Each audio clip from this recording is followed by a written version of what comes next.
Well, hello. Welcome to Teal Tinted Glasses episode. I don't even know anymore because I stopped numbering them. I don't know why I did that. Today, we got a almost full panel. At Hockey Jerk is missing in action, and we will miss him dearly. Sorry, Jerk. Actually, no, Jerk's graduating. So big congrats from all of us to Mr. Hockey Jerk on graduating. So it's just me. It's Mr. Drew Weber. Hello, Mr. Drew Weber. Hello, coming at you live from New York City. That's Saturday. All. Sorry. And it's Saturday night. Saturday night. Well, I'll be damned. And also with us, not on camera yet, but he is here and happy to be here, I'm sure, is Mr. Kevin Lacey. I am absolutely miserable to be here. Thank you for having me. No, I'm kidding. But I'm the new hockey jerk tonight because I have no video feed at the moment and I'm being very cynical. Oh, I like it. I like it a lot. Are we at the are you at the Apollo, Mr. Drew? I'm on the opposite side of Manhattan. Maybe I'll make it up to the Apollo tomorrow. Maybe tomorrow. All right. So I guess there's obviously a lot still going on, but I think we should probably start by talking about the series that saw the Sharks exit the Stanley Cup playoffs in the conference finals, unfortunately. I guess my first question is, where did it all go wrong in your opinion? Drew, I will start with you. I think there's two things that you can look at what went wrong, and surprisingly, the goaltending, in my opinion, was not one of them, at least after round one. The two things that went wrong is you are not getting nearly enough scoring from people who are not named Logan Couture or Tomas Hertl. They were the only two players to have more than 5 goals over a course of 20 games. That is a 0.25 goals per game average. You know who scored 0.25 goals per game in the playoffs? Tyson Jost. And you're telling me only 2 people on the entire Sharks roster that had like 7 people score more than 20, I think? Only 2 of them can outscore Tyson Jost? That's ridiculous. You got to score more than that. And then you also look at like the defense. And unfortunately, Erik Karlsson's injured, but we still needed better on the blue line. Vlasic and Burns are the only 2 defensemen to come out with a positive goal differential at even strength, and you just need more than that.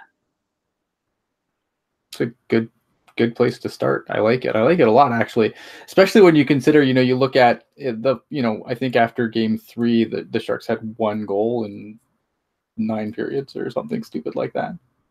Yeah, and I was looking through the stats earlier, and only 5 players on the entire Sharks roster raised their goal scoring compared to like their regular season averages. And those 5 are Couture, Hertl, Burns, Vlasic, Erik Karlsson, crazily enough, and Barclay Goodrow. Yeah. Vlasic, I think, only had 2 goals in the regular season. He had 3 in the playoffs. Kevin, where did it go wrong for you? Well, in defense of the lackluster scoring with the depth of the Sharks forward group, scoring around the NHL playoffs has been down by over half a goal per game for each team in the playoffs. So in that respect, I can understand how some of the other guys, that's bound to happen in the playoffs anyway. I always say that the deepest teams are the ones that make the playoffs. Are the ones that win the Stanley Cup, obviously. But the reason for it is because most of the times the stars get shut down. In the Sharks' case, the stars showed up. It was amazing. It was the depth that was the problem. And because of it, I think where it went wrong with the series with St. Louis was the Sharks had this series like in the palm of their hands, just like the Avalanche series. I felt like the Avalanche series, the Sharks really let the Avalanche hang around instead of just beating them down in 5 games. In this series, you have the Sharks come out, annihilate the Blues in game 1, dominate game 2, except for a couple of stretches, and it let the Blues get their confidence back going into game 3, game 4, and that's really was, for me, I'm looking between these 2 teams. The Sharks are clearly the better, more talented team in this series based on the first 2 games. but the Blues got all their swag back and they never let it go. And it was kind of like that in the 2016 series, just the mirror image of it. So I think Drew's right on the money with this. And because of it, it let the ball go into the Blues court and they never let it go. Yeah, another thing for me in the Blues series where I thought it all went wrong too was when we did the preview for this series, I had mentioned how the Sharks would have to do a good job of not basically getting repeatedly plastered in the corners. Like they'd have to move the puck better and avoid hits. Now, obviously, there was some stuff that probably wasn't called that should have been, but I don't really want to overly beg on the officials because I think player safety is really the big culprit when it comes to some of this stuff. It's the refs are the refs. The refs have to call the game in real time. They don't get the benefit of 100 replays from super slow motion from 16 different angles, but player safety does. And I feel like there's definitely been some stuff in the playoffs that player safety should really step in and actually do their job. But the Sharks, man, I think they just like got hit too much, like they put themselves in positions because they weren't moving the puck quick enough or breaking out clean enough that they were just getting hammered over and over and over again. And I remember saying like that could be a serious issue for the Sharks going forward in the series, and it turned out definitely to be a factor for sure. I don't know if you guys agree on that or. I was letting Drew I definitely agree, and I also agree with Kevin's point of Colorado. All the credit in the world to Colorado for forcing 7 games in that series. You needed to get out of that in 5, though. People needed that rest, especially Erik Karlsson with that groin injury. So not getting out in 5 and going another 7-game series after the Vegas one, that's not helping you against a good St. Louis team. Yeah, Drew, actually, I love that point you just mentioned or just built off of, because look at that. That's 2 extra games that Karlsson's groin would have held together. And those 2 extra games would have been games 5 and 6. Yeah. Say he tore his groin in game 7 or something like that. I mean, that sucks if you were to say go to the finals, but having a healthy Karlsson games 5 and 6, who knows? That might have been the difference. I still think the Sharks let it slip too early in the series. That wouldn't have been a factor, but who knows? I think anytime you get in the playoffs, I mean, you really those early rounds, you really want to get you want to get done. You need all the rest you can get because it's only going to get harder as you go. Injuries are only going to pile up as you goes. And I too have been of the opinion that they really screwed the pooch in that Colorado series. Like they really needed to get out of that sooner than they did. Because I thought that was one of the big things that I really didn't like. About just how long it took them to get out of the Colorado series. And again, you don't want to take anything away from the Avalanche because I think the Avalanche definitely, did what they could to push it to that long. But I really think that the Sharks really, I think anytime they had a lead, it felt like they just couldn't step on the throat of a team and put them away. Like it seemed like even in man. games, I mean, they had dominant stretches throughout the series, even the games that they lost in and didn't, except for game 5, like games 3 and 4 weren't the best performances, but they still had dominating stretches. In fact, actually, was it game 3 that they had 40 minutes of control and they still managed to lose something like that? Maybe it was game 4. I can't remember at this point, but I mean, the Sharks really had this in their grasp and they let it go. And I felt like this year's team did not have the same magic as the 2016 team. I don't know. It just felt like there was something missing. And we saw that throughout the season, even the regular season, even where, remember, they got off to a lackluster start, by the Sharks standards. And Logan Couture's putting out that tweet about it's 26 games into the season and we still haven't figured things out. What the hell? Right. And I felt like the playoffs kind of followed that same pattern where it was just they started off, struggling against Vegas. They figured it out. And then the Colorado series that they should have dominated and they didn't. And then they were just really inconsistent in the Blues series. So it's like, I don't know. There was just something missing to the Sharks. But hats off to the Blues. I feel like I am discrediting the Blues a bit. I mean, the Blues have been on a hell of a run these last 5.5 months now, and so it's going to be a tough fight for them against the Bruins. I don't think they stand much of a chance. I don't think the Sharks would have stood much of a chance either. Not in their current health, no. You know what? That's a good point though, because I do think, like, you know, if it wasn't for the fact that we just kind of, you know, watched this series, and it was a pretty nasty series. I think that when you look at how, you know, just the games themselves, I mean, the interaction obviously on social media and stuff, it was a pretty, you know, it was a pretty ugly series, and it's easy to kind of forget how, you know, being on the wrong side of the loss, like just how great of a story the St. Louis team is. You know, it's again, you know, this is a team that was, you know, this calendar year dead last in the entire league, and now they're going to play for a Stanley Cup. I mean, that's crazy. I mean, you want Cinderella. I mean, I know, you know, everyone was kind of riding the Canes on that, but really, to me, it's the Blues. They've been the Cinderella the whole time. But the Hurricanes would have been so much more fun for me. Yeah, well, I mean, that's true, but they had to play Boston, and that's not. I could just rubbed it into Hockey Jerk's for the Sharks either. I could have just rubbed it in Hockey Jerk's face for like 6 seasons when Arizona finally makes the playoffs.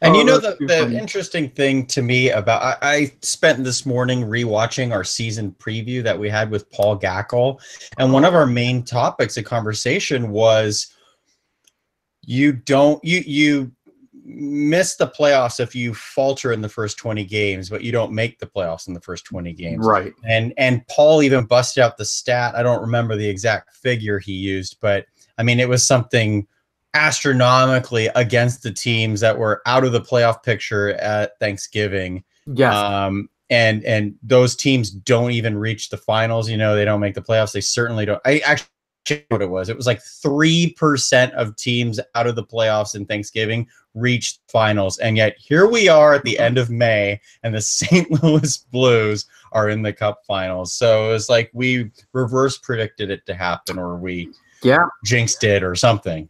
Damn that. So we did it to ourselves. We did it to ourselves. So actually, you know, you can find Paul at Gackle Report, and you can let him know that this is his fault, and you can link him the link to our Teal Tinted Glasses show at the beginning of the season, and tell him why. I'm sure he'd be happy to hear from you. Obviously, so with any playoffs, obviously you're going to have injuries and in some cases non-injuries. So obviously some of the injuries the Sharks had, especially at the end, were pretty significant. I mean, in an elimination game, to leave without Joe Pavelski, without Tomas Hertl, who else was missing? Someone else was missing, right? Joe Pavelski. Erik Karlsson. Oh, Erik Karlsson. Yes, I did say Joe. Okay, so yeah, Joe Pavelski, Tomas Hertl, and Erik Karlsson. Yeah, I mean, to not have those guys in an elimination game, I mean, obviously they're pretty significantly hurt. So I want to get to that, but first, I'm really angry at the non-injuries, or at least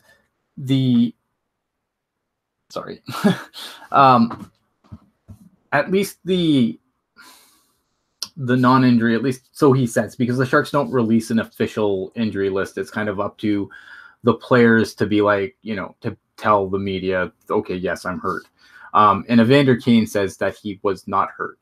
And that really pisses me off a little bit, to be honest, because I was like thinking like, okay, you know, locker clean out, we're going to find out, you know, Evander Kane's got like a completely mashed hand, or he's going to have a shoulder, you know, completely out of socket or something, you know, like something.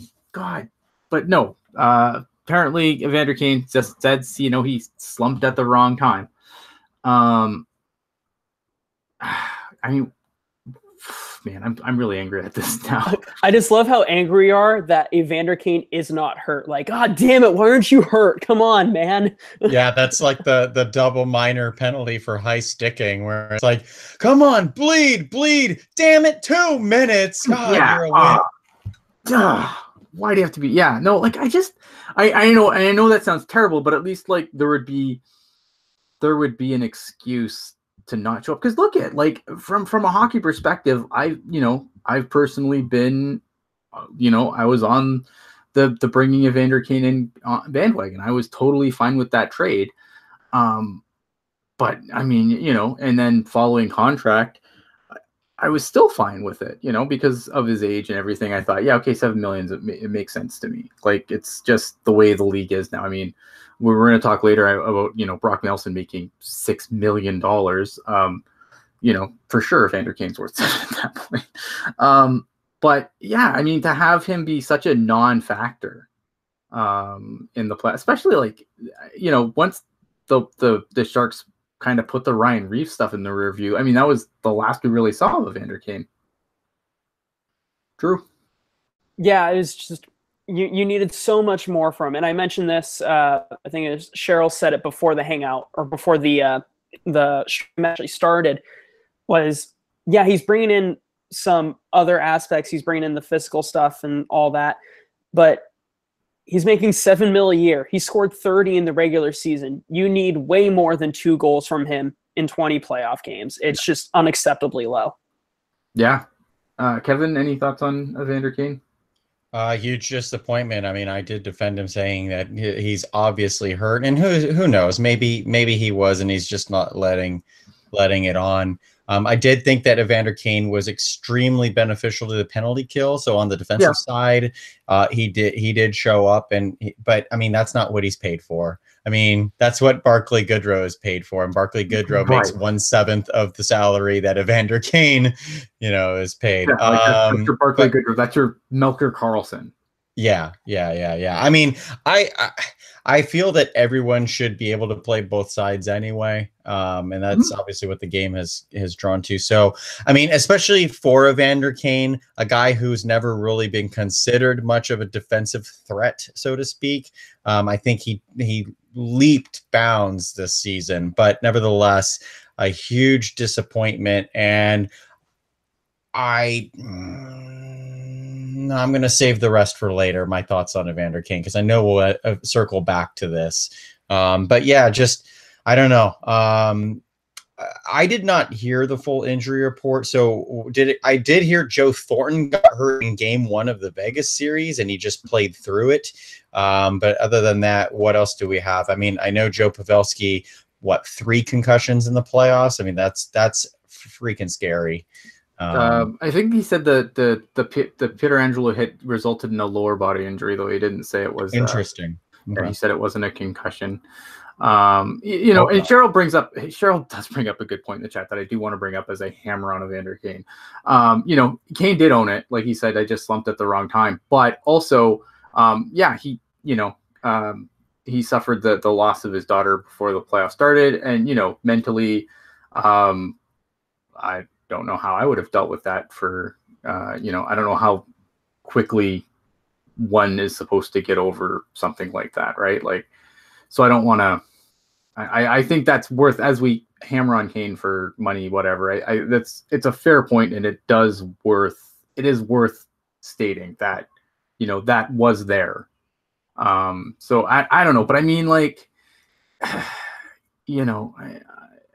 I'm always a second chance guy. I mean, if we're having this conversation a year down the road, because and Evander Kane, it's the same thing, then I think then that's problematic. I mean, we've seen guys have crappy playoffs before, but I mean, for this year, I mean, to me, it's unacceptable. Yeah, and last year, Evander Kane was very good in the playoffs. Right, so which is why I'm kind of like, yeah, some people in the chat before earlier in the playoffs were saying he's not a proven playoff performer, and I'm like, whoa! He's been in the playoffs twice, and he did really well last year.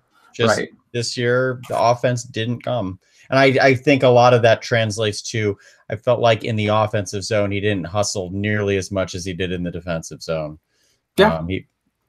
He laid off. I mean, he stopped playing the body there. And again, because it's fresh in my mind watching the season preview that we did, but we harped on the Sharks now have a physical presence this season in Timo Meier and Evander Kane. And Timo Meier had gotten hurt at the end of the regular season. He still was a pretty good physical presence, but Evander Kane was non-existent. Yeah, no. After, like I said, after that fight with Ryan Reeves, I mean, it seemed like they put that, they kind of put Ryan Reeves in the rear view, and they that stopped being the focus. And I think that was a big part of why they turned that Vegas series around, was because they were done. They were kind of done playing into Ryan Reeves's garbage, and I think that helped them a lot. But it also, after that, I mean, Evander Kane kind of just fell off the map for me for the next, and then going into the Colorado and St. Louis series, he just never really returned in a good way.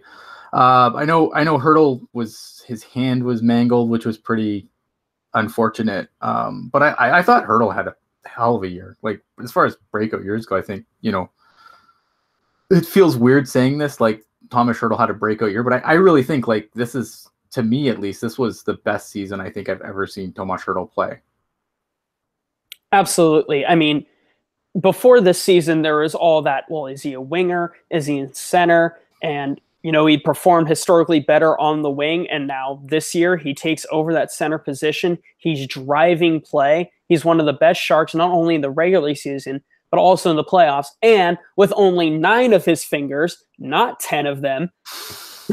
And he's still he just tore it up out there. And you saw so many things he could do when he had the puck. And he's always been good defensively. And he just brings so much to his game that we haven't seen from anyone like him before. Like, you can draw the comparisons to maybe Owen Nolan or Ryan Clough, but he's just up there. Oh, yeah. Kevin, any thoughts on...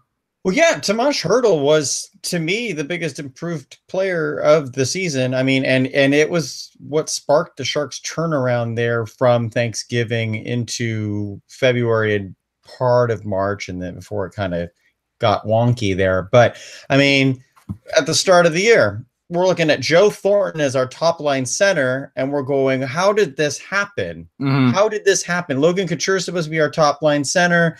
Joe Thornton should be on the third line. It took a while to get there. Couture was great all year. Yep. Hurdle started decently, but right around mid-November, he really just hit a groove and never stopped. And it's wonderful that groove was as a center, because I've been on record for years about how I wanted to see Tomas Hurdle perform without Joe Thornton on his line. And then we talked about it. In fact, I think we talked about it recently too, where the times that he had been put at center, he was on lines with, well, I can't think of it, Niels Ekman, and obviously different era, but basically secondary players, and never really got a chance to prove himself in a top 6 role as a center.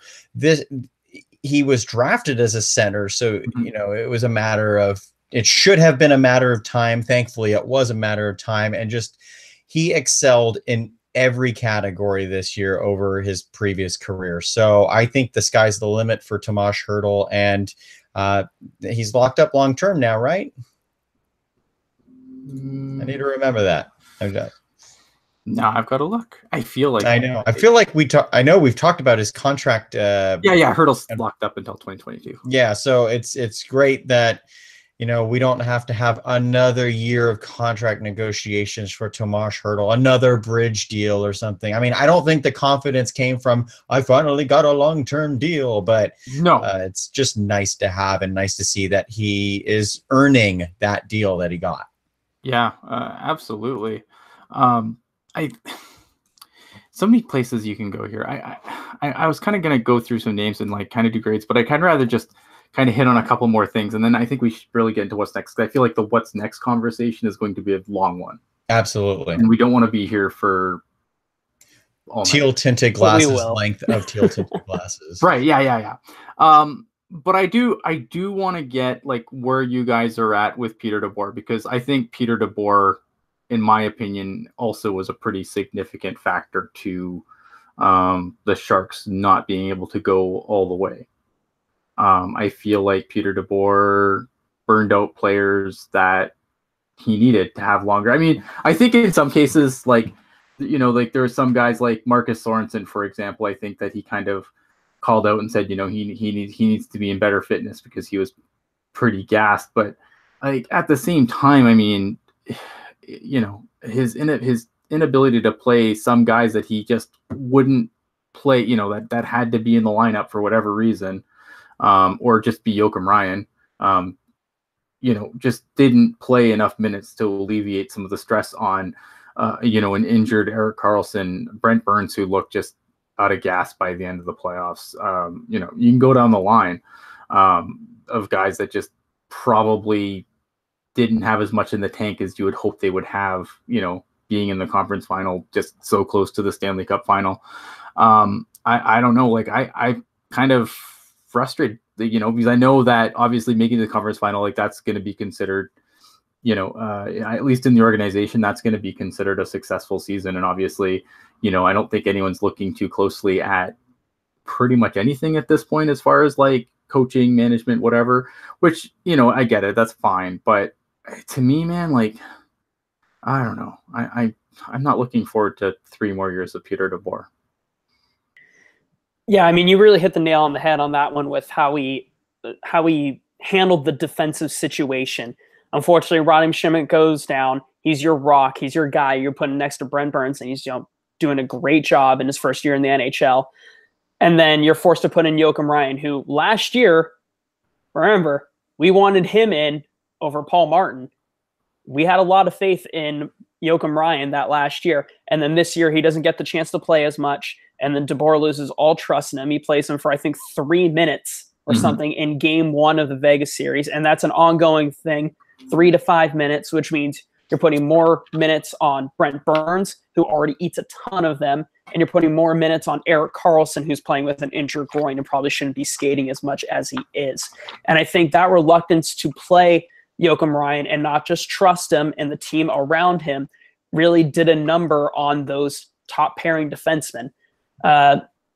You also look at this again, goes back to the Colorado series. On paper, San Jose should be dominating Colorado anytime McKinnon isn't on the ice, and that didn't necessarily happen. Matt Nieto from Long Beach, California, That's right. had a pretty good series. Matt Calvert also had a pretty good series, but your depth has to take over there.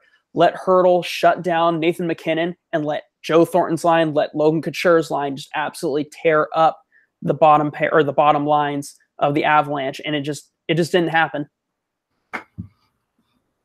Yeah, no, that's fair. Kevin, any thoughts on Peter DeBoer? I know we've kind of kicked Peter DeBoer around a lot. Yeah, we've had a lot of shows where we have not been real happy with the coaching staff. For me, I do think it's an area that Doug Wilson still needs to visit because they didn't have the any coaches fired during the regular season, but they did have the coaching shakeup where everyone's responsibilities were moved around, and that also sparked the turnaround in the Sharks regular season as well. So, I mean, things were improved, but I don't think they improved to the to the full ability of this roster. I mean, Erik Karlsson was brought in so that the Sharks would win a Stanley Cup, and Sure. for there to be decisions made that hindered that, such as having coaches in brand new positions that they may or may not succeed. I mean, it seemed to me like they had no backup plan at all. I mean, which it's good in one way because you want to have faith in your plan going forward. But if plan A doesn't work out, you do need to have a turnaround here. And so for me, so Rob Zettler was running the power play, right? I don't even know who was running what by the end. I'm trying to think here, but that's weird to me. But power play didn't get better. Power play was certainly poor in the playoffs. Yeah, it's 17.9%, which in the playoffs. And if you're looking at, I mean, this is a team that has Erik Karlsson and Brent Burns on the blue line. Your power play shouldn't be less than 20%, in my opinion. Right, exactly. And defensively, we're talking about Martin Jones had a great playoff overall. He had, a rough start, but overall Martin Jones was excellent in the playoffs. That was in spite of the defensive structure being pretty poor. And whether it was the demon being out of position or whether it was forwards who wouldn't back check. There was never a game or even period to period where everyone was in sync defensively. And that's through essentially 2 coaching staffs. That was really bad before the coaching shakeup, and then when they switched everything around, the defense got marginally better. Yeah, and then again just kind of bottomed out in the playoffs. And Martin Jones held things together. So I think that they need to visit new coaching options on the back end. And hey, Bob Bugner, no longer the head coach of Florida Panthers. He was a great defensive coach for the Sharks. I mean, Brent Burns had his best 2 years with the Sharks under Bob Bugner. Mm-hmm. So, yeah, I mean, I would be happy to see Bob Bugner come back, if for nothing else than to run the defense, because I agree, like the defense was much better with Bob Bugner in the fold than it had been after he left. Yeah, but I mean, Zettler's Steve Spot, I mean, I wish that they would get put into a cannon and sent somewhere, Europe. I don't really care at this point. Land him in the ocean. I think I'm glad you went to Martin Jones, because I agree. I think Martin Jones, really rounded out in the playoffs really, really well. And I think that, it's funny because Martin Jones is actually the top trending buyout on Cap Friendly right now, which I think is funny, but also kind of silly at the same time. Like, Martin Jones isn't going anywhere. Ahead of Milan Lucic. Ahead of Milan Lucic, no less. Martin Jones, like, I'm kind of like, I'm not upset that Martin Jones is the guy going forward. Like, he had a rough season, and if he somehow ends up going into next season the same way this season went, then obviously I'm going to be a little more concerned. I'm kind of hoping it's a blip. I mean, again, like, I don't think Martin Jones is a terrible goaltender. I just think he's average. And this season he was unfortunately below average. So I'm hoping that he just kind of gets back to his normal average self. And because you can win a Stanley Cup with average goaltending. I've said this a bajillion times. But I'm fine with Martin Jones going forward. I would like to see them address the backup goaltending though, because if they don't trust Aaron Dell to give Martin Jones a rest or just have Martin Jones or Aaron Dell go in and not be counted on to even just win games, and causes them to play Martin Jones more than they would like to, forget resting down the stretch, then that needs to be addressed. That's going to be a difficult thing to do with that salary that Aaron Dell gets. And I hate saying this because I like Aaron Dell. Like, I think Aaron Dell's a cool guy, but again, like, if you're gonna have issues in net, you're gonna need a steadier backup that can kind of carry that load. And if you have to pontoon your goalies, then I don't think Aaron Dell's that guy. Yeah, I agree. I think I don't know how much someone like Ryan Miller coming in down the stretch would have helped the Sharks, but they do need to do something to help get those games off of Martin Jones. And like you said, he was literally the worst goaltender during the regular season. He was god-awful for those first 4 games of the playoffs, and then after that, he turned it on. He stole Game 6 in round 1. He had some great games. And like I said, he just needs to be average. And having someone who can come in and take those minutes off of him so that he can continue to at least be average is all you really need. It doesn't need to be a great backup goaltender. Just needs to be somebody who can hold down the fort every once in a while. And where I've been saying for half a year now that I think this is Aaron Dell's last season in net for the Sharks. Looking at the free agency situation going into the offseason, there are a lot of positions available. And if the Sharks, for example, strike out in free agency and they need to find ways to put in bodies, Aaron Dell is a trade piece right there. I mean, and they might be more receptive to trading Aaron Dell in the off season and not even wait till training camp to get, even if it's just, a bottom 6 player, which, I mean, he's not going to get a top 6 player, obviously, for Aaron Dell, but I mean, even if it's just, not at $1.9 million. No, cap. But I mean, like, even if it's just a 1 year, stopgap until a kid can can jump up from the Barracuda, for example. I think the Sharks would take that because they do have Antoine Bibeau. They have Josef Koronash in the system, who I think is still 2 years away from the NHL, and then Zach Aymond and et cetera, on the goaltending pipeline. So I think that Aaron Dell's expendable. I think he does need to move, but I'm curious to see the timeline on it. And I think free agency is going to be a big factor in that.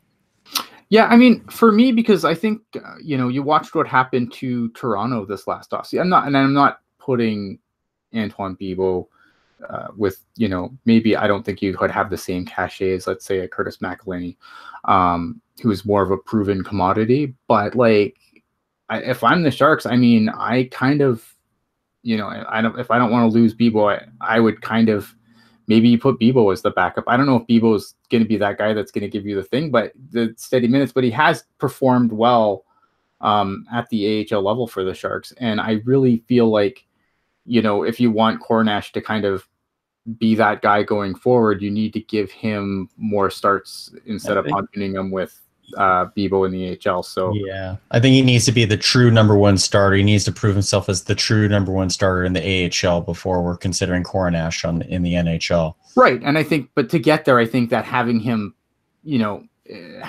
being there and being the guy, I think being the undisputed guy at this point, right? Because I think if Bibeau's gone, then it's easily Koronash. I can't think of another goalie in the system that's going to come in and threaten Koronash for starts. It'd be Shortridge, but I don't know. I know Shortridge had a great year in the NCAA, but as I mentioned in a previous show, goaltending numbers in the NCAA, it's totally hit or miss. It's probably even more hit or miss than the QMJHL for goalies. So yeah. So I mean, if Shortridge can come in and challenge Koronash for some starts, I think that's great. But I think with Bibeau there, that you're in an even split, and I don't think. Yeah. Long term, I don't think that's the right thing for Koronash's development. Yeah, but what you were saying, Ian, about Antoine Bibeau, like, is he the guy like to get the backup starts that you're talking about for in to let Martin Jones rest? We don't know, but if it turns out he's not, the Sharks can go make a trade in the middle of the season, like they did when they got Brian Boucher or they got James Reimer or. Even Steve Shields and, Yeah. Oh, exactly. So. Yeah. Vince asking, I don't know what they do. Like with the Shevchenko, because especially they don't have an ECHL affiliate yet. That's a fantastic question. And one that I've given no thought to yet. The Sharks situation with that farm system's just very weird because look at last year. Last year we were saying Sharks, the Barracuda have 19 to 20 forwards on their roster, and there's no ECHL affiliate. Where are these guys going to go? And they seem to work out something for loans. Hi, Caleb. They seem to work out things for loans with Orlando, but I mean, that's still a short-term solution. The Barracuda, again, are only going to have 17 They're going to have 17 forwards on their roster going into next year if they don't add any more. And now they've got 4 goalies. So great call. Where are they going to go? Where are the guys like Sawchenko going to go if they don't make the Barracuda? I don't know. I don't know. You don't know either? Yeah. All right, guys, give me a minute. I gotta, if you can fan for me, I gotta go put this guy where he belongs. Drew, take it away. Talk about something. All right, Drew muted himself. So I'm just going to say, hey guys, for those of you who are new to the show, thanks for watching this evening. We'd love for you to subscribe so that anytime we do a show, whether it's impromptu or you get some extra time to know in advance that we'll be doing it, you subscribe, you set those alerts, they come up on your phone, your mobile device or whatnot, so that you know when we will be on the air, especially the Barracuda shows that I try to do, because those are really just if I've got free time and I don't, I just wing everything there like I'm doing right now. So tell a friend. I hope you're enjoying the show. We are, of course, on your favorite podcatchers such as SoundCloud, Google Play, iTunes, Stitcher, TuneIn, and all that jazz. But what let's see here. Drew can't hear me, so that's why Drew's not responding right now. But Drew says to keep it on going. So this is the covenant. No, I'm just kidding. But for real, let me turn it to the chat here real quick.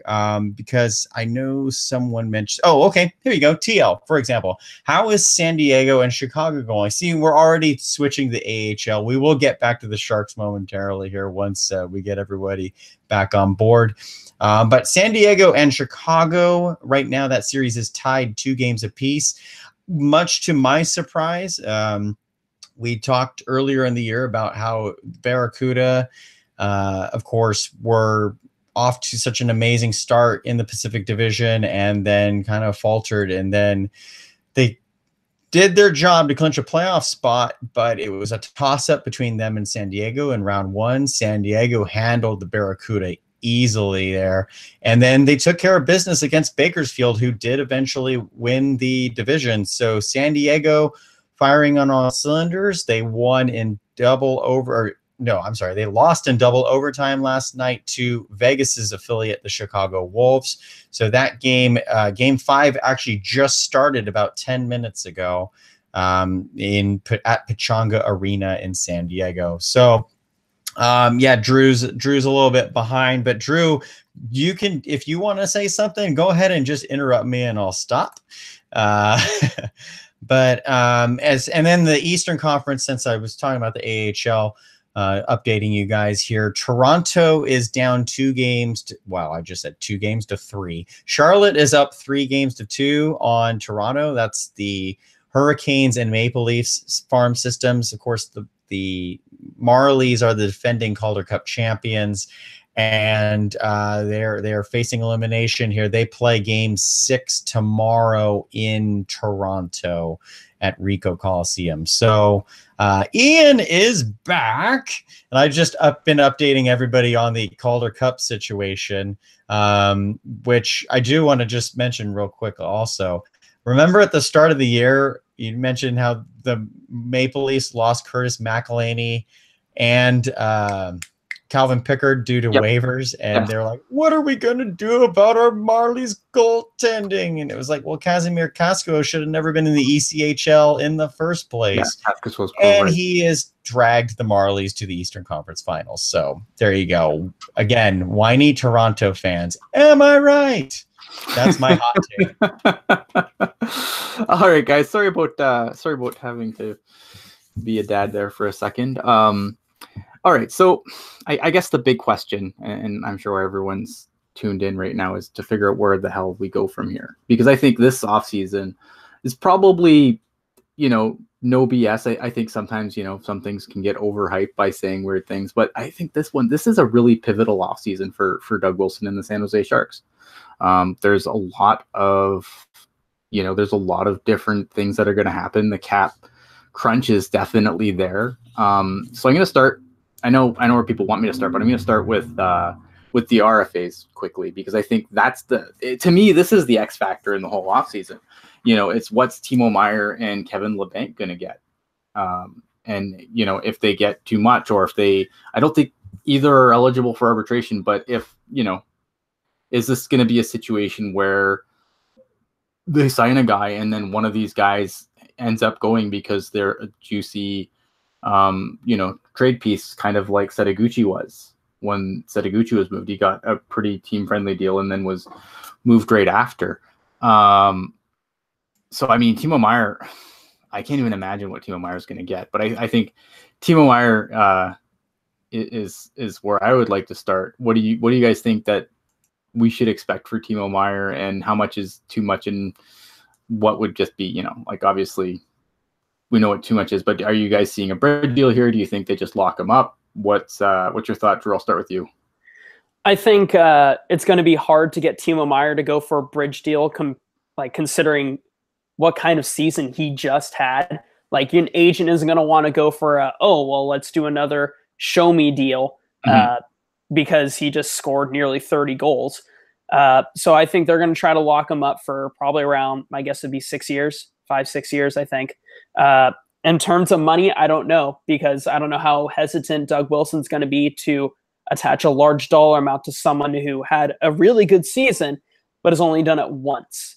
Because that first season was like, it was like, okay. Mm-hmm. And then that second season, this most recent one, you know, he tore it up. It's just a matter of can he continue to do that? So I don't know what that dollar amount is going to be.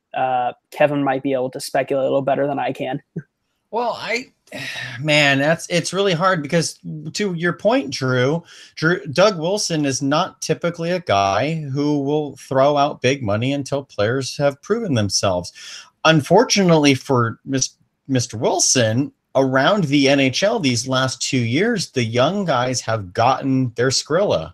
Mm-hmm. Like they really have. I mean, and look at that. That's why Mitch Marner's contract talks with the Maple Leafs are probably going to be dreadful for them. That's why William Nylander's were last year, because around the league, guys around the age of Timo Meier have gotten $7-8 million for one good year of play. Now, most of those players, it's panned out, and I think with Timo Meier, it will pan out. But what you're talking about, Ian, is the contract or the salary cap situation for the Sharks. I mean, and the number of players they need to try and re-sign, and who knows with Thornton's situation, Pavelski and he scored all those goals. We thought it was a given it would be Joe Pavelski's last season with the Sharks entering the year, but how can you turn that guy away when he's put up that much offense? So Evander Kane's contract is looking right now because he had the bad playoff, but there was, again, a reason why Evander Kane was signed to that money. So when you've got Timo Meier, he's not gonna want. I can't imagine he's gonna want less than $5.5 million per, no matter what his age is, because he put up the same amount of offense as Evander Kane did this year. Yeah, 66 points. I mean, that's a lot. That's a lot of points for a guy to put up in his second season.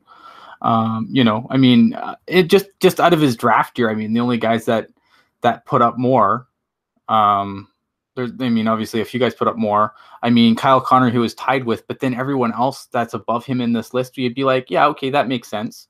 You know, you're talking Jack Eichel, you're talking Sebastian Aho, Mikko Rantanen, Mitch Marner, and Connor McDavid. That's it. I mean, if you look at, you know, Brock Besser obviously had a shortened season, but you know, only 56 points. I'm trying to look at other guys that had longer seasons. Zach Werenski, I mean, defenseman, so a little bit different. But Travis Konechny, for example, you know, 49 points. So I mean, and I think you look at what some of these other guys are going to get. I mean, Timo Meier, he's going to be able to go in there and ask for some change. And I think the one thing the Sharks do want to avoid with Timo Meier is if they do a bridge deal is you don't want Timo Meier to if you're going to give him a deal, like you need to buy some UFA years. You do not want Timo Meier to come up for a contract again with arbitration rights. Like, I think that would be on the bridge deal, especially for the Sharks. So I think you want to. I like Timo Meier. Everything about Timo Meier, like, there's not a whole lot to dislike about Timo Meier. Obviously, you know, the other guys are going to need to get money too. But I think with Meier especially, like, you do not want this kid to come up, get a bridge deal for $4 million or something, and then come back and kill you in arbitration. And that would be my fear going forward. Like, you would probably want something that where you buy up some UFA years so you can avoid that. And then, yes, he could sign anywhere, but at the same time, you know, you're not going to have an arbitration award completely screw up your cap structure. That's not really planned for. And that would worry me because Doug Wilson usually doesn't play very nice with his RFAs. Like, historically, Doug Wilson generally has played hardball with his RFAs for the most part. I think if you look at recent history, it bears that out really well. Drew, what are your thoughts here? I mean, I definitely agree with you that you do not want him to have RFA rights the next time he has to sign a deal. And I don't think it will be the case. I don't think San Jose is going to sign him for a bridge deal. I don't think his agent, again, is going to want to sign him for a bridge deal. I think he wants that money now while he has the leverage to do it. because we're not looking at least not yet, I don't think. We're not looking at like a Nathan McKinn where it's like, we need to sign this guy right now and, get him as cheap as possible. But I mean, contract in the league. But yeah, no kidding. But at the same time, like I said, you don't want him to get a short deal and, play really well in those years and then have an arbitrator come in and be like, well, you're going to give him a lot more than you would have if you had just signed him for a longer deal before. Yeah. Where I worry in this whole situation is how many big contracts can you absorb? Because, I mean, you have to re-sign these players and you have to keep them happy. But when you look at the St. Louis Blues, I mean, I don't know their exact salary structure here for who's making what. I think Ryan O'Reilly's making a ton of money for them, but outside of that but he signed that deal in Buffalo, so it wasn't like right. Outside of him and probably Pietrangelo, I can't imagine they're making. The players are collectively making a lot of money, but that's the thing. I mean, the teams who shell out $10-11 million per season, we're not saying Timo Meier is going to be making that. That'd be absurd. Mm-hmm. But the teams that have contracts like that are not the teams that go far in the playoffs. It's the teams that have their top guy making $7 or $8 million. And then they've got a lot of players who are making between $1.5 and $3 million because it balances out better. And I worry about if you give Timo Meier too much money, then you miss out on a chance to re-sign Gustav Nyquist if that's where you want to go with it, or bring in other decent free agents. But you still got to pay those guys. Look at Erik Karlsson. He's going to be gone, but who are you going to replace him with? You need to have money for that. But if you tie up all this money in Burns, Couture, Kane, if you re-sign Pavelski, you re-sign Meier to a $7 or $8 million per year. I mean, how many of those contracts can you afford before the rest of your roster suffers because of it? Absolutely agree. So I just pulled up Cap Friendly quick. So your two biggest deals on St. Louis are Tarasenko and O'Reilly. And again, the O'Reilly contract was signed in Buffalo. So Tarasenko making an equal $7.5 million AAV. But see, that's the thing. Tarasenko is making $7.5 million. I mean, that's money that you're spending on the rest of your roster. And everyone's been complaining about Michael Haley. Another reason why Michael Haley's in the lineup is because he's dirt cheap, and that's what fits in the salary cap. Oh, absolutely. I think I agree completely with your point on Haley.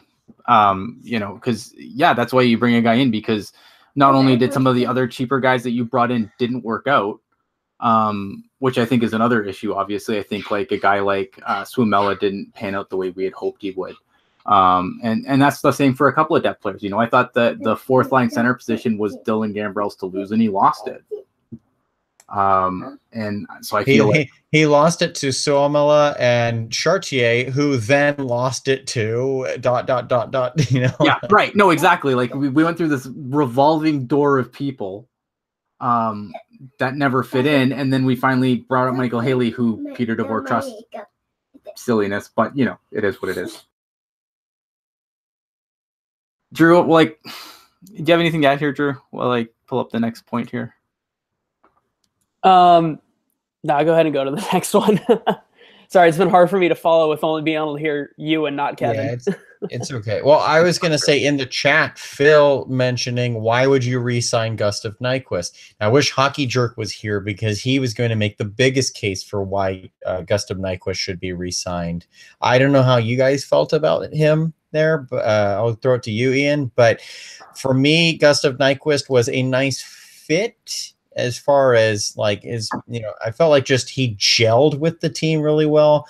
But on the ice, I was pretty disappointed with his puck control. A guy who thrived on puck control in Detroit, I felt like he obviously he's a smaller player, but I felt like he lost the puck an awful lot. He was a tenacious back checker, which again, like Evander Kane, that's great and all, but when you're brought in to score and you're mishandling the puck all over the place, I don't know what changed with Nyquist there. Maybe it was just nerves of, being on, oh my God, this team's so much better than where I was before, and it started messing with his psyche or not or whatnot. So I don't know. Ian, how did you feel about Gustav Nyquist? Oh, I don't really have a problem with Nyquist. I think did we get out of him what we needed, what I thought we really wanted? No. But at the same time, like, I still feel like if the Sharks re-signed him, like, they don't really, I don't think the system that we have right now, like, there's no one that's going to come in and just take that job and not leave us in a minus, right? So if Gustav Nyquist comes back for the right price, I don't have an issue for it. It just depends on what that dollar amount is.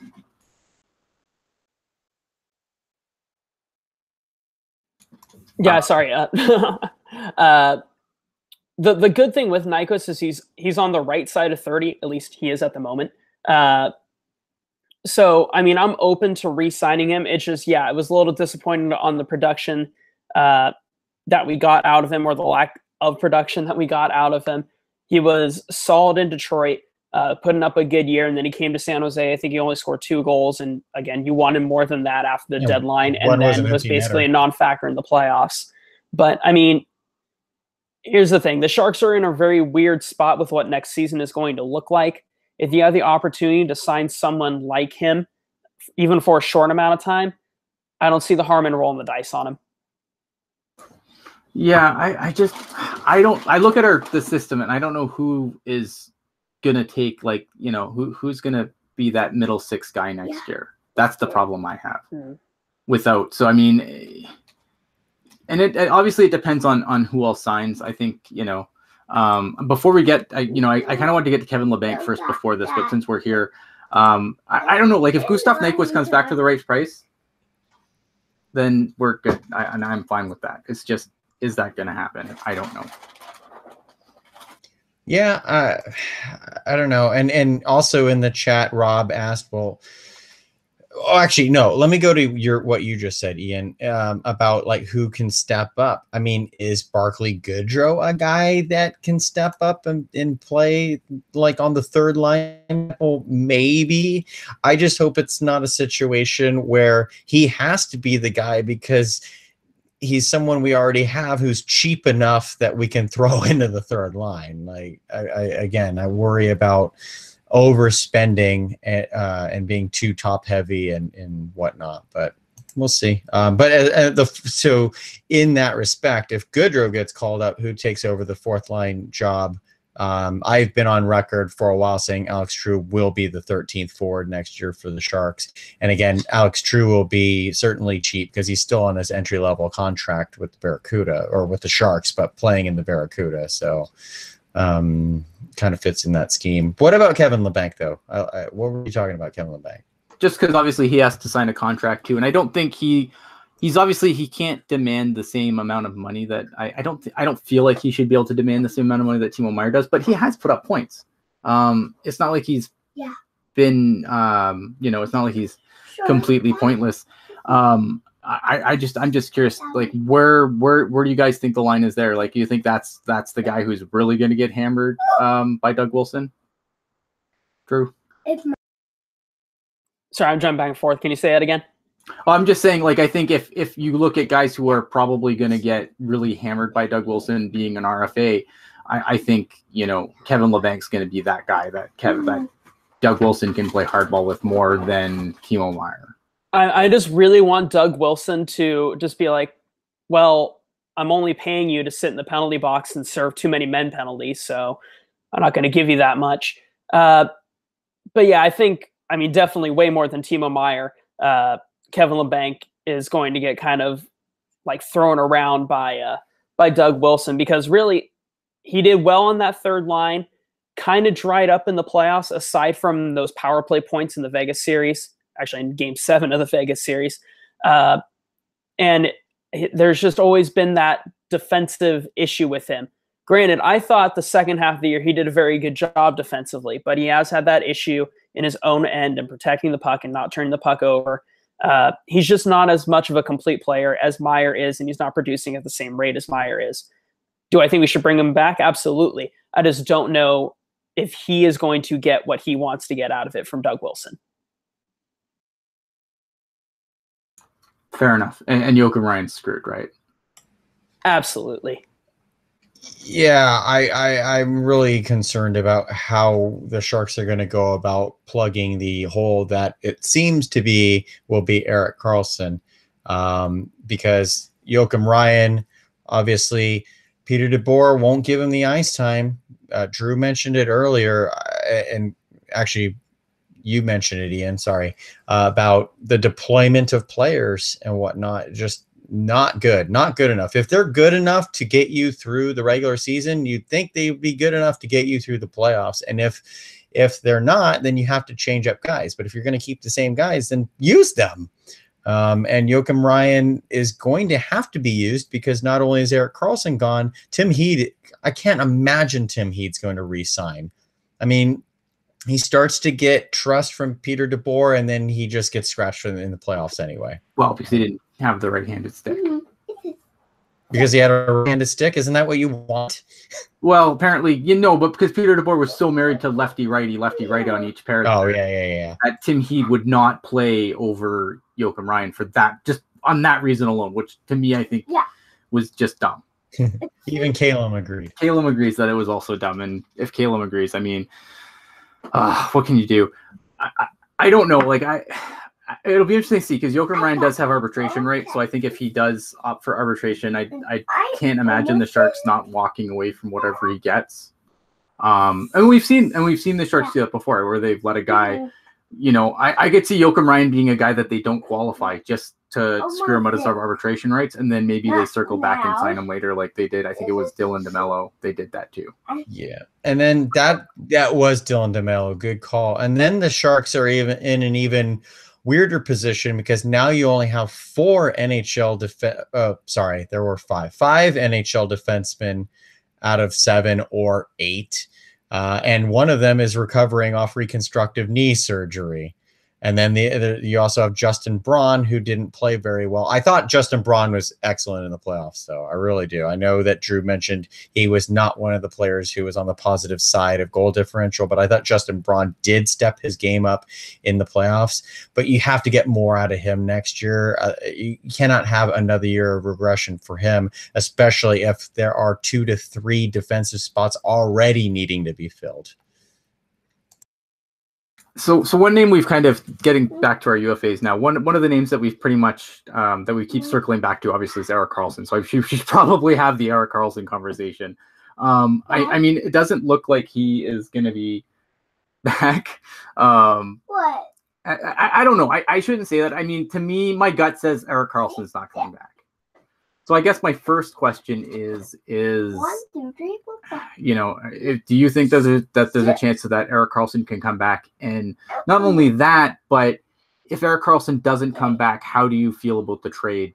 I guess, with the benefit of hindsight, knowing that it was only for 1 season. Drew, I'll start with you. I don't think Erik Karlsson comes back either. I was listening to the PDO cast with Dmitry Filipovich, and Sean McKindo, a.k.a. Down Goes Brown, was also on it. And they were also talking about Erik Karlsson's free agency status and stuff like that. And with his injury history, how big of a deal are you willing to sign him for? Because obviously he's Erik Karlsson. He's a great puck mover. When he's healthy, he's fantastic. He's elite. But you have to have him healthy. And we've seen what Erik Karlsson looks like when he's not healthy. A, he's either not playing, or B, he's not skating at nearly the speed that he's able to, and he's not an effective defenseman. How many goals did we see in the postseason that were because of him not being able to skate or doing things that were out of his comfort because he was injured? In terms of how I feel about the deal, if he does not come back, I still don't think I'm too upset with the deal because you push the chips all in and it was the best time to do it.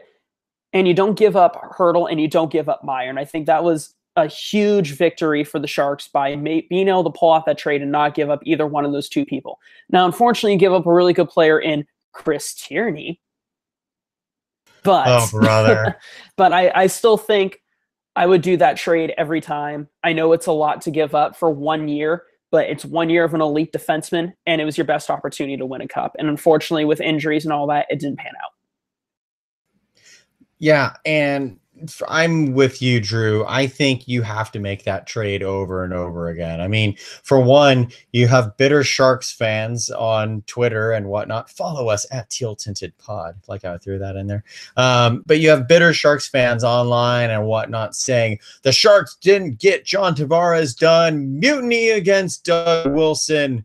So what did he do? He went out and got Erik Karlsson. And spent very little to get him. Yes, it was a lot of pieces, but they were all pieces that were expendable. I mean, Rudolph Balcer's very good prospect, not elite prospect, a very good prospect, replaceable by Ivan Chikovic and Sasha Chmelevski next year. We had Erik Karlsson this year, so what are we worrying about next year for, kind of thing? And then Chris Tierney, again, Barclay Goodrow steps his game up. Marcus Sorensen definitely stepped his game up this year, at least in the regular season. I think he wore down in the playoffs. But you had the guys to fill in for the parts that you lost. And then you bring in one of the best defensemen in the world when he's healthy. Take that trade all day. What's it cost you, really? A first-round pick? Okay. Like, oh, well. Yeah, I mean, when I look at this trade, I feel like, I look at this trade, I would do it every time. I mean, yeah, like we got a little bit unlucky with Erik Karlsson's health. I think, if you go back and you look at the games played for Erik Karlsson season over season, even after, he had the freak injury with the, when he got Matt cooked in the leg. It was Matt Cook that slashed his leg, right? Yeah, it was Matt Cook that stepped on his leg. Right, stepped on his leg, that freak injury there. And then, but he came back super fast from that, faster than I thought he would, to the point where I've always kind of said, do they test these guys when they're coming back from injury? And then, he's been a pretty solid player, even with the injuries. This year, we kind of got unlucky. And if that's the only year we get out of Erik Karlsson, that's unfortunate that we did not get the lucky, that we didn't get a more healthy season out of him. And I think that's disappointing. But when, going back to what Drew said, Timo Meier's still on the team, Tomas Hertl's still on the team. Now, one of those guys is gone. I'm probably pretty ticked off that this could be the end of Erik Karlsson. But with what we gave up, with all due respect to Chris Tierney and Dylan DeMello, it was nothing. We gave up nothing. Yes, the Sharks had a hard time replacing Chris Tierney, but they shouldn't have. Like I feel like there's you're looking at sorry, and it stinks that Erik Karlsson got hurt and whatnot, but I do have to say there have been some vocal people that have said that Erik Karlsson has no heart and he doesn't want to be a Shark and blah, blah, blah, blah, blah. The guy kept trying to come back from a torn groin to play for the Sharks. I mean, he came back too soon, and then he came back for the playoffs and played through it anyway. I thought he played okay, at least until the St. Louis series. Inconsistently, but yeah, I mean, like, how much more could we have asked out of Erik Karlsson given the situation that he physically was in? I mean, not play game 4 or 5. Yeah. Well, I mean, I just look at the one thing that I feel like with Erik Karlsson is that, like, I appreciate him cutting out, but I mean, St. Louis, like, a lack of adjustments. Like, St. Louis ran their offense around Erik Karlsson. Like, they exploited Erik Karlsson for almost all their offense in games 4 and 5. Yeah, that's true. And, and that adjustment should have been made sooner, especially not the, game 4, fine, whatever, but he should have never been in game 5. Because game 5, they pile on him over and over again. It was painful to watch.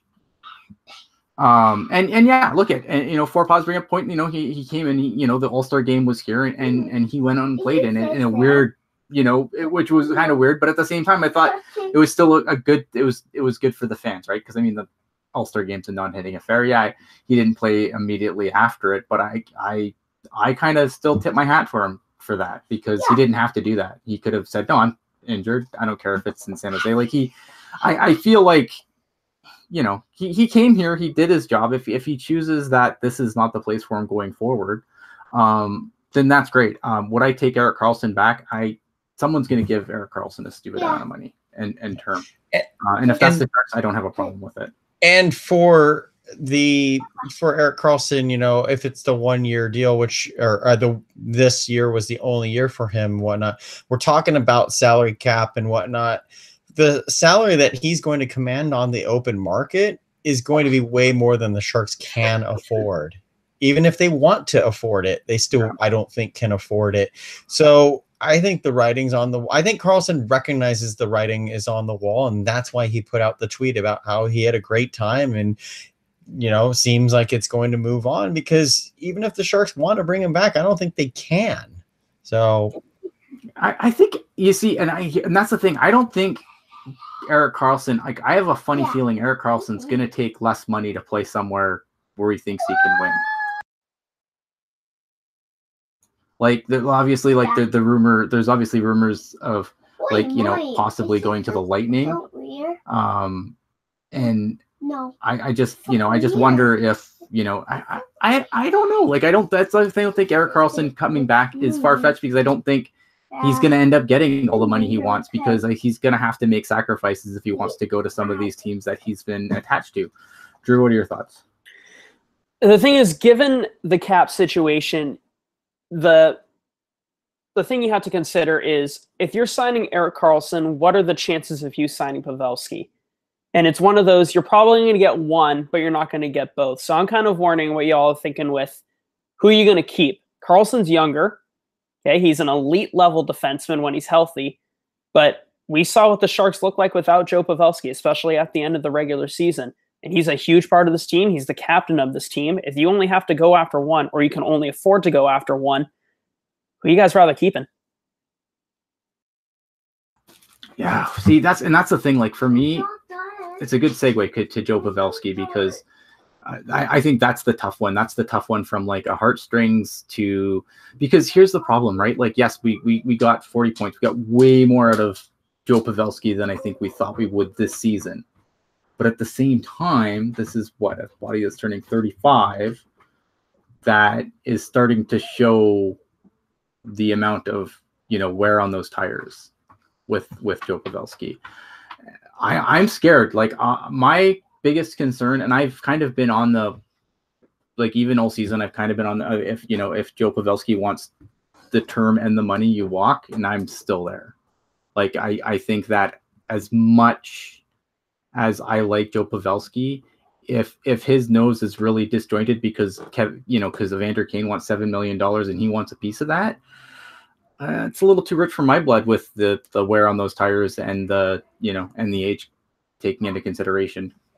I think what hurts with the Pavelski salary situation is you look at Joe Thornton the last couple of off seasons, where it's, Joe Thornton's going to take a pay cut, whatnot. I mean, he's a good team guy and whatnot, and he is, but what did he end up getting anyway? He ended up getting $8.5 million 1 year and $5 million. He still got his money, and we were saying his best buy date was 4 years ago. So Joe Pavelski, he's a little bit younger than Joe Thornton was at that time, and I think Joe Pavelski is expecting the same courtesy of, I won't ask for $8.5 million, but I expect to still get $7 million. For example, especially given see, Ian, the look on your face right now, that says it all, especially if it's long-term, that might be an issue. But to Drew's question of who do you keep between Karlsson and Pavelski, if you can keep one, it's weird, because normally you'd want to have the two stud defensemen, but in an either or situation, I think I'd be happier with, all right, the Sharks already have Burns. They have Ferraro and Merkley in the pipeline. So even though right now Ferraro and Merkley are not going to help the Sharks at all, there is a plan in place to replace Erik Karlsson, for example, down the line.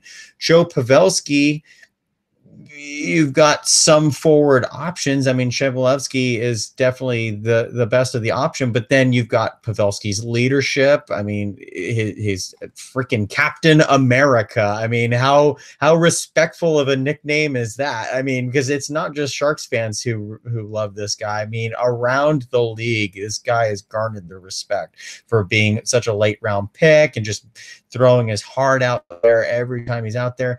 Guy, you know, knocks himself out on the ice and then still comes back in the playoffs. We thought, you know, maybe his career is over, and he came back and played 7 games in the playoffs after that. So I think the heart and the leadership, Pavelski's my guy to keep it. I just hope that we can afford it and that it's not silly.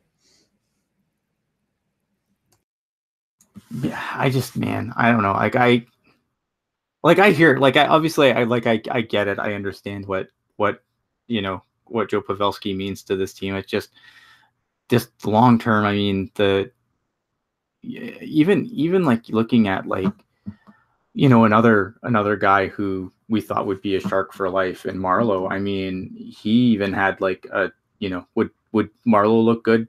Would that contract look good today if Marleau was still a Shark? That's my concern, right? Like, I don't think if Marleau took that contract in San Jose that he took in Toronto, that's not a good contract. And you're talking Pavelski for more, it's not a good contract. Like, that's the problem I have. I think with both of them, the Sharks aren't going to be as good next season. I'm just going to go ahead and say that right now. Yeah. By losing one of them, your team is getting worse. But that being said, for both of them, you do have, not necessarily replacing them, but you have people to kind of like step up into those roles. Erik Karlsson, you have Vlasic, you have Burns, and then as Kevin mentioned on the stream that I can hear, you have Merkley coming up. Yeah, and then in terms, what was that? Merkley's a project, though. Like, I don't expect to see him anytime soon. Mario Ferraro is a guy that I wouldn't sleep on going into camp, but Merkley's nowhere near. He's near the NHL roster. But there's options there. Like, you're going to look at the Sharks blue line post, Erik Karlsson. You're still going to see Brent Burns. You're still going to see Marc-Edouard Vlasic. Those are still 2 solid defensemen. And then you go to the forward core, and yeah, you're missing Joe Pavelski, but you know who's going to fill his role? Logan Couture. He did an incredible job as the 1C, and he has those leadership aspects too. If Pavelski leaves, I have zero doubt that Couture is going to be the next captain. He'll fill that 1C spot. Hertl will take 2C, and that's still an awesome 1-2 punch. Yeah, I mean, for sure. I don't know. Like, I think from it's hard because, again, you get attached to these guys, right? I mean, Joe Pavelski's been a Shark forever, and it's hard to watch guys like that go. But if the money's wrong, I mean, I'm not gonna be sad to see him go. Just as I wasn't really, it's like, yeah, okay, gut check. It hurts to see Marleau go, but I'm not really gonna get bent out of shape about it if Pavelski's not here next year. I think he will be. I mean, it sounds like he wants to stay. I just worry what that contract's going to look like. Joe Thornton, obviously, we don't know how many years Joe Thornton still plans to play. He sounds like he's gonna give it some thought. But for the right price, I think with Joe Thornton, like last season, we came into the season, we got, okay, yes, Joe Thornton can play beyond this team, but he's got to take a diminished role, and it took a while to get there. But in a diminished role, I thought, Joe Thornton was really effective in a diminished role. I thought he made that third line, that third line was a good scoring threat for stretches of the season, and even into the playoffs a little bit.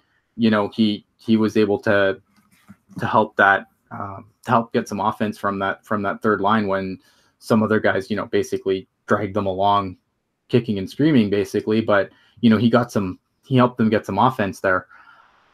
I'm fine with Joe Thornton coming back. I'm also, Joe Thornton, again, it sounds like a guy who says that he wants to come back and he's a Shark and he's not going anywhere else. But honestly, there's a part of me that wishes he would just, Ray Bork himself out and win himself a cup. Drew, I don't know. What are your thoughts on Joe Thornton? I mean, last year I was like, Joe Thornton, we should let him walk because I didn't think he can provide enough value for this team. He comes in, he puts in a solid year in that third line role. but I'm still on that. What is your plan for his cap space, basically? If you're just going to have that cap space open, then sign him for one more year if he's willing to take that money. But if there's something else better out there that you can do with that cap space, it sounds obvious, but you should go on and do that. The Sharks at some point are going to need to move on from Joe Thornton. And if you have the opportunity to get someone better in his place, I think you need to take that, especially if they're significantly younger. All respect to Joe Thornton. If he comes back, I'm not going to be upset about it. I love the guy. Mm-hmm. But I just think there is a point where you need to move on from Joe Thornton, and that time is coming up soon. Rip off the Band-Aid. I don't mind seeing Joe Thornton come back for another year, but I think now is the time that you have to say, all right, it's 1 year. It's 1 year, 1 million, Joe. Like, we've given you your money, and we need to use it, the money that we have now, to build ourselves for the future. And Joe Thornton, you're 40 years old, so obviously you're not the future anymore, but we'd like to still have you around. 1 year, 1 million it is. My other concern with Thornton, and again, I want to bring him back next year because I thought he was a lot better than I expected. He gave me way more than I thought he would this year. But also in the playoffs, I thought Joe Thornton was great. But I also wonder if he played great because he thought it was his last run. Now, it doesn't sound like he's ready to retire. It just sounds like he is comfortable with it, if that's what it comes to be. But I wonder if the reason he was playing such great hockey this year was because he thought it could be his swan song, especially if he thought that the Sharks were going to win a Stanley Cup. So was this his last hurrah? I mean, look at Shane Doan. Mm-hmm. Shane Doan at age 38, what do you have? 29 goals or something? I don't remember the stat. I just remember he put up a ton of points for them. Age 39, Shane Doan, fourth line player. John Chaika wanted to buy him out. You know, like, I'm hoping that if the Sharks bring Joe Thornton back next year, we'll get the Joe Thornton that we got this year. Yeah. I mean, that's obviously the concern. I mean, it's hard because, like, you know, if he's going to take if he's going to take less money than even he took this year, like, it seems like Joe Thornton will basically take what the cap will allow him to take. I think the year you got the $8 million, well, there was money put aside for Marleau to come back too. And when Marleau didn't come, Joe Thornton was like, well, I'll take Marleau's money. Just push that over here. I'll take that too. You know, last year, I think it was a $5 million cap hit, which in this time is whatever. But I mean, if go ahead. Four Paws in the chat says, I think Jumbo did a better job of coaching than Peter DeBoer did this year. She's not wrong. I don't know. I think Jumbo, I mean, if Jumbo comes back, I'm fine with it. It's got to make sense for the cap. It can't be at a money that makes the cap stupid, right? And that's I think the same thing with, you know, it's again the same thing with Joe Pavelski, I think. But, you know, to Drew's point, at some point, yeah, the Sharks are going to have to tear off the Band-Aid here and really, really hand this team over to the next wave. And I don't know if, you know, that probably should happen sooner than later, but I wouldn't be shocked to see this be the year where the Band-Aid kind of just gets pressed back down one more time. But it's coming. It has to be coming soon. So it'll be interesting to see what happens there. Kevin, do you have any, because you watched a lot of Barracuda this year, so I'm going to direct this directly at you. Any Barracuda guys that you think could be dark horses to fight for jobs in camp, depending on who comes back, obviously? I really think Alex True showed him. It's funny because Alex True, forget, is 21 years old. He's going to be on his third pro year this year, but it's like, oh, that's right, because the European players don't necessarily have to play in juniors, and he started off as a 19-year-old with the Barracuda, so forget that. So it kind of goes against what I usually say about let guys ripen in the farm, but I do think Alex True has what it takes to be a bottom line or 13th forward for the Sharks going into next year. He's got the size. He's year one, he showed sniping ability. Year two, which was last year, he showed all-around ability. He's not a physical presence for being 6'5", but he certainly does not get pushed around, and he can play strong on the boards. So that's a guy I would look into. My biggest question is Rourke Chartier, given again his concussion history. He's a restricted free agent this year that I think is going to be very interesting to see how the Sharks handle it, because Chartier has not been able to complete 1 year of his is it 3-year pro career now for him? 2 or 3? I want to say he's on his 3rd pro year. So I don't know, but I mean, he's a guy that made the Sharks out of camp last year. And so he obviously has the talent to do it again if he can play and if he can physically withstand the rigors of the game. Other than that, on the forward end, I don't think there's much. Sasha Chmelevski, of course, could be in there, but I think it'd be smarter to just start him off in the farm. On the back end, Jacob Middleton's the guy. I mean, Nick DeSimone could get in there if the Sharks can't, for example, they let Joachim Ryan go and they're not able to bring in any defensemen. Nick DeSimone might be a guy by default. It's not to say Nick DeSimone's not an NHL defenseman, because he does have some upside. I think offensively it's there. It's the defensive consistency. There are games where I'm like, oh, this guy definitely should be called up. And there are other games where I'm like, where are you going? The net's that way. What? Stop. So it's Middleton for sure to me on the Sharks next year, and DeSimone as a dark horse if there's not a better option. What about Blichfeld? Cheryl's asking. I think way too much is made out of Joachim Blichfeld. I think he's a middle 6 AHL forward. He needs to add 20 pounds of weight and still be able to produce and skate at the same level he does now at 166 pounds. So for me, Joachim Blichfeld is still a project, and the fact that he was an overager in the WHL, just like Noah Gregor was this year. Noah Gregor had an amazing playoff run for Prince Albert and leading them into the Memorial Cup, for example. Yeah, and I don't know why I hate Noah Gregor. I apologize. I know I've been doing updates. It's because I'm an OHL homer. Explanation. I completely forgot about Noah Gregor. But that's yeah, and that's just it, is that like even on my depth chart for the Barracuda going into next year, I still don't have Noah Gregor in the top 15 on this team. So, and this is a guy, again, who basically individually dragged Prince Albert into the Memorial Cup.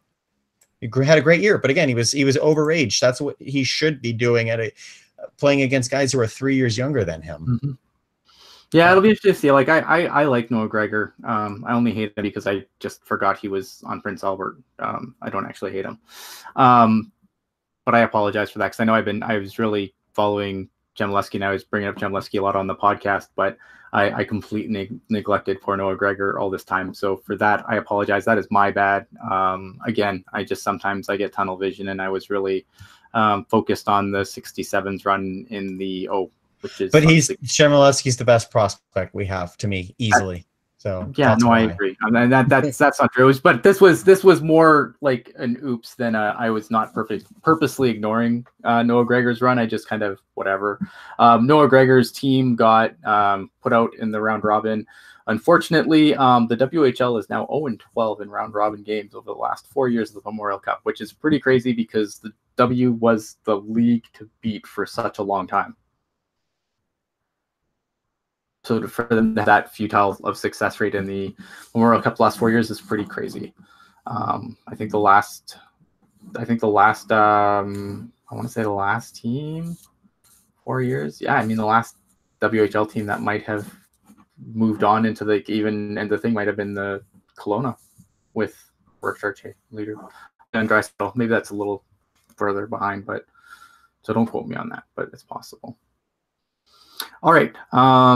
We've kind of gone on for a while here, and I know I love reading in the chat how people would love us to just have like a 3-hour podcast all the time. I mean, the fact that you'd listen to us babble for 3 hours is pretty amazing. I'm not gonna lie. And we also have to make room for Calum after dark. By the way. Yes. Calum's finally back in bed. I apologize for the Calum intrusion. Sometimes, sometimes he just chooses not to sleep, and he likes being on camera. Floral asking, we signed Middleton to a 3-year entry-level contract back in 2017. Is his contract up in 2021? Or let's find out. His ELC, he's got 1 year left on his ELC. I happened to look at this earlier, so great question. Yep. He's still got another year left on that. So because remember, Jacob Middleton's first year in the organization, he was on an AHL deal, which pushed everything out for another year. So the Sharks ended up probably inadvertently benefiting from that. Jake Middleton has been a great story. I always love those stories like Andrew Desjardins and whatnot. Even Michael Haley, guys who start off either going undrafted or late round picks who get let go by their original organizations and basically prove themselves up to the NHL. So Jake Middleton, good on you. Glad we still have you another year on a cheap deal. Actually, before we go, Kevin, since I have you here, there's a few players. Obviously, there's a few players that are actually RFA that are CUDA players this year. I think we can both agree Alex Joneborn's probably gone at this point. Should have drafted Victor Arvidsson, Alex Schoenborn. Yeah, him and Michael Brodzinski. Peace. Have fun. Actually, you know what? When Alex Schoenborn did play for the Barracuda, I didn't mind him. I actually didn't, even though I hated that draft pick. I didn't think he played poorly. It's just he was the victim of a numbers game, and with 17 forwards already going into next season, if they don't re-sign Suomela, Fontaine, Clifton, Martin, Hensick, Weinger, McCauley, Kozarenkov, and Schoenborn, and we'll still have 17 forwards on the Barracuda next year. So Latunov's getting another deal, right? What was that? Maxim Latunov, they're going to give him another deal. They'll give him another deal. He's another guy I think he's going to have to work his way in. But I do still think he's got potential. It was a weird year for Max Latunov. He started off so strong and then couldn't get in the lineup in the end. But he's still got talent. He's still got upside. So I'd give him a shot. Is Francis Perron gonna break the trend of cast-offs that are sent and then cast off at the end of the season? Well, we even said that when that trade happened, was Francis Perron is the new Buddy Robinson, where he'll just get let go in the offseason. But it's interesting. Can you let an AHL All-Star go, despite the fact that he was completely invisible the second half of the season? Rob Ayman in the chat said earlier that he thinks Perron is gone. Maybe because of the glut of forwards. Yeah, but the Barracuda are going to be kind of weak there on the left side, I think. So I still think Perron slots into the top 6 until some of these new kids who will be graduating to the pro game next year grab a hold of a spot. And don't forget Jonathan Dahlin too. I don't think he's an RFA. But Jonathan Dahlin's going to have to prove himself that trade wasn't a bust. Jonathan Dahlin he's under contract for 1 more year, and then he's but he hasn't proved. But what I meant was he hasn't proven himself at all. If he had been out just lights out for the Barracuda last year, I think then Perron could be gone. But right now, I just don't trust Dahlin to fill that spot. Do you think Tim Clifton's back? No way. No way. What about Jonathan Martin? That's sad. John Martin had a nice year last year, but he had a nice inconsistent year. He just picked the team up and grabbed an A off the train, the Seamsters table, and picked the team up on his back there for a couple of months, and then kind of fell back into his old ways, being a 4th line winger. So I'd like to see John Martin come back, just because I don't know who outside of Jeff VL brings a physical game next year. Right. But, man, I just don't think there's room. It's just like TJ Hensick. I don't think there's room. Fitzgerald's coming back, right? Kevin Fitzgerald, most improved player. Talk about Tomas Hertl being the most improved player for the Sharks. For me, Kevin Fitzgerald, definitely the most improved player for the Barracuda last season. He really, really stepped his game up in both ends. I think obviously having a full year of health helped because he only played the first half of his rookie year. But he really started to gain some confidence. And plus, we can't let Kevin Fitzgerald go because we have to have our pregame photo op that we do with him and whoever the backup goalie is for the night. That became, if you come out to the Barracuda games, you know that's the tradition there where he's got to just stand in front of the fans and crack a smile. And I love Kevin Fitzgerald. It's awesome. Kyle Wood. That hurts because I have Kyle Wood being let go. And I don't think Kyle Wood – I think Kyle Wood underwhelmed this year, but I don't think he had a bad year. I think he actually played very well. Probably his best, most consistent year defensively in the pro game after 2 years in Tucson. But with Ferraro coming in, Tom Gregoire, I think, did enough to, and he's under contract next year again. Tom Gregoire did enough to get a better look. Jeremy Waugh was scratched a lot of last season, and when he's a top pick for the Sharks, you're going to have to move some bodies out to really say, hey, we need to try and believe in this asset in Jeremy Waugh. Right. So I think Kyle was just a victim there again. And then plus with the acquisition of Tony Sun, who might even be. Oh, shoot. I need to add him to my depth chart. Yeah, Tony Sun, another one. Yeah, so it's definitely gonna be interesting going forward. And I mean, we'll probably break a lot of this down during the summer. So I get them all. I had you on the show, and it was in my mind because I know that our Barracuda coverage has kind of been inconsistent this year. So I really thought hitting that up would be good. Yep. All right, Drew, do you have anything else? Boston in the Cup final. Boston in the Cup final. Oh yeah. Okay, Boston. That's why I'm winning. Yeah, I'm here. Boston. I think Boston's going to win that series. My heart says I want St. Louis to win because I hate Boston. I hate Boston. Sorry, I can't do it. I just want the Let's Go Blues radio guys to have a nice grasp of happiness. And Tony X, a great new hockey fan, of course, the last couple of years. I think I'd like to see St. Louis happen. I think Boston sweeps St. Louis. I really think that the streak continues of never winning a Stanley Cup final game in St. Louis. I think Boston wins 4-0. And I don't predict sweeps, but I'm predicting this one. Vince G in the chat. That's okay. Ian McAvoy hated Boston too initially. Oh, tweet. That's fire. I'm going to be watching the Calder Cup finals. I don't care about the Stanley Cup finals at this point. I'm mad at both teams. I'm kind of like, I don't know. I should be angrier at the Blues than I am, I think, but I'm kind of whatever. It's like the last series of hockey for the year, so of NHL hockey for the year, so I can't bail now. But gosh, I would love to see the Blues pull it out just because I hate Boston, but I really think Boston's going to reset their counter to 0-1 last championship won in a major league sport. Jerks. I think it's already at 0. Anyone? Anything else, Drew? Final thoughts?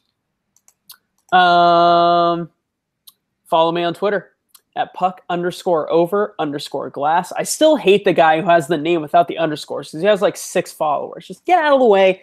Let me get rid of my underscores. But yeah, you can follow me on Twitter at puck_over_glass where I'll be tweeting stuff.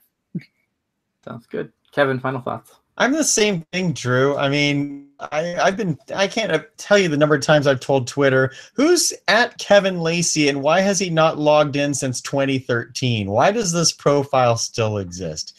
So for those of you who would like to follow me on Twitter, I am at Kevin Lacey 22.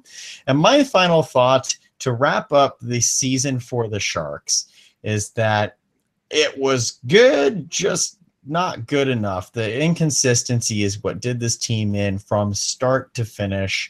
And so I don't know, man. I just don't think the Sharks deserve to be in the Cup finals this year based on that. But because we haven't mentioned it previously, We forgot to mention congratulations to a career for Joel Ward when he retired right around the trade deadline. We forgot to make that happen. And Yannick Hansen retired 3 weeks ago as well, citing family reasons. So I just want to say happy trails to both Joel Ward and Yannick Hansen. Yannick Hansen, career ruined in San Jose. All right. My final thoughts are, like I'm with Kevin. Good, but not good enough. It was still a hell of a ride, though. And I know I've said this previously. I mean, considering before the playoffs started, I had already left the team in a ditch, bloodied, throwing some dirt on so no one would find the body. It was nice to, it was a fun ride to get to where they got. But it's unfortunate because I think when you look at the other teams that were eliminated, it was a really squandered opportunity, and it was squandered for a lot of dumb reasons. And I don't think the Sharks are going to have that kind of an opportunity going forward anytime soon with their cap situation and, with possible departures. So obviously, we'll be back. We do this a lot still. So we'll definitely have some more thoughts going forward. I think especially like come the draft, even though I don't know what we're going to talk about the draft, our 7th round pick, I guess. Do we even have a 7th round? Do we have picks this draft? I don't know. We've got a 3rd, a 5th, and a 6th, I believe. But man, don't worry, because Doug Wilson always manages to turn that 5th into like 3 7ths and a 7th in 2024. So that's true. We'll be here to break down those 7th round. Oh God. Why us? Hey, Joe Pavelski, Ivan Chekhovich. Hey.